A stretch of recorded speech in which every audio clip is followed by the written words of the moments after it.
بسم اللہ الرحمن الرحیم۔ آج کا موضوع ہے انسانی جسم میں جوڑوں کی بیماریوں کے متعلق۔ انسانی جسم میں 8 قسم کی جوڑوں کی بیماریاں ہوتی ہیں۔ ان 8 اقسام میں سے پہلی 5 قسموں کے بارے میں بیان کر چکے ہیں۔ آج اگلی قسم کے بارے میں گفتگو کرتے ہیں۔ اگلی قسم ہے عرق النساء۔ اس کا معنی ہے خارجی رگ کا درد۔ یہ درد کھولے سے شروع ہو کر پوری ٹانگ میں چلا جاتا ہے۔ جب مرض بڑھتا ہے تو ٹانگ، پاؤں کی انگلیاں اور ایڑیاں تمام حصے اذیت محسوس کرتے ہیں۔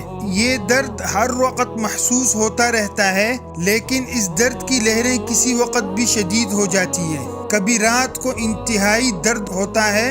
آرام کرنے کے بعد حرکت کرنے سے درد شدت اختیار کر لیتا ہے۔ زیادہ تر ایک ٹانگ میں ہوتا ہے اور کبھی کبھار دونوں ٹانگوں میں بھی ہو جایا کرتا ہے۔